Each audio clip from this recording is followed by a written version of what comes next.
Welcome back to Daytime, everyone. Easter's almost here. You can hear it in the air. It's the perfect time to buy baby bunnies and little chicks, right? Wrong. No. Queen of the Jungle, Kelly Diedring Harris, is here to tell us why these sweet furry creatures might be sweet, but this is not the best time to be thinking about buying them for a pet. I wouldn't recommend it. You know, I don't like to preach to people and tell them what to and not to get as a pet, but I will say that you never want to purchase a live animal as an impulse buy. And when you see the cute little bunnies and chickens in the pet store around Easter time, it's usually an impulse buy. You're probably in there buying like dog food or cat food, and your children start saying, look at the bunnies and look at the chickens, and you give in because they're inexpensive. But I want to talk about why we shouldn't do that. When you have a chicken or you have a rabbit, they can think about their lifespan. Okay, this chicken, we're going to show you the different sizes. So cute and manageable right now at a week old. This is, oh look, it's going to run maybe off. Not so manageable. This is a week-old chicken. I'm going to just show you what a 6-month-old chicken looks like, okay? So think about the fact that they're going to grow up. Think about this in your living room. Okay, this is a 6-month-old chicken. Still pretty cute, but very cute. You've had to care for it and feed it for 6 months. Your children may have lost interest by now. They have. They've been pecked one too many times. Okay, I'm going to give you this chicken. Hello. So just hang out with you, okay? Have a chicken. Now you've got a 2-year-old. Okay, this is what a 2-year-old chicken Oh, that's a lot of chicken. looks like. Wow. Now, you probably don't want this in your home.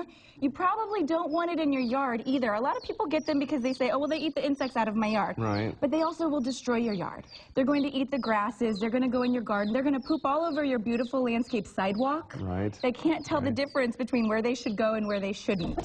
Now, I'm going to put the chicken back. oh my goodness. Help. Oh, they're going to all fly And away. look how unmanageable. I mean, Sure. I'm putting Now, this one all right. back. Now, I had a bunny very much like Pearl Thank here you. when I was little. Stay. Right. And he was a lot of fun to have around, and it was a really nice pet for me. Right. But we took the time to consider it, and my dad built a nice cage, and that's the other thing you have to think of, the expenses, the daily upkeep, the place wherever this animal's going to live. You make a wonderful point. I'm certainly not saying that a rabbit doesn't make a good pet. It does. Don't buy it on impulse. Remember, that rabbit is going to live for 10 to 12 years. If you have a 10-year-old child and you purchase a rabbit, they're going to be long gone and you're still raising a rabbit. They're probably not taking the rabbit to college. Probably not. Now, that being said, if you do care for it and you do make a beautiful home for the rabbit, they can make a good pet as long as you do your homework. Oh, and we had a Cocker Spaniel, too, and the two of them actually got along fairly well. They played. Okay. And they would run around our backyard, which was fenced in. You're lucky. And they played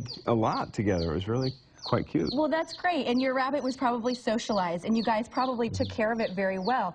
Oftentimes, people see the babies, and they purchase it. And unfortunately, it's the same with dogs and cats. People see the babies. And you want to make sure you think 10 years into the future, because believe it or not, this chicken is only 2 years old. This chicken can live from 5 to 10 years. The oldest living chicken was 16 years old. Oh, my gosh. My golly. So you've got to care for them that entire time. And so you just don't want to make an impulse purchase on anything that's living. So when you're thinking about adding a really great pet to your family, you just want to make sure that you do your research. Around Easter time, shelters, about 2 weeks after Easter, shelters see an influx of chickens and rabbits. I was going to say, if you do make that mistake and you want to decide, okay, I don't want to care for this animal anymore, what should one do? Well, these animals are from Nature's Classroom, and Nature's Classroom is a fantastic place because they educate people. So they use these animals to educate children. They can't take all of the bunnies and rabbits that people are going to be purchasing. So you want to contact a local shelter. You just look up your county, Google your county plus animal shelter, and then they'll probably refer you to somebody if they can't take them in. But if you can't care for them any longer, first and foremost, don't buy them in the first place.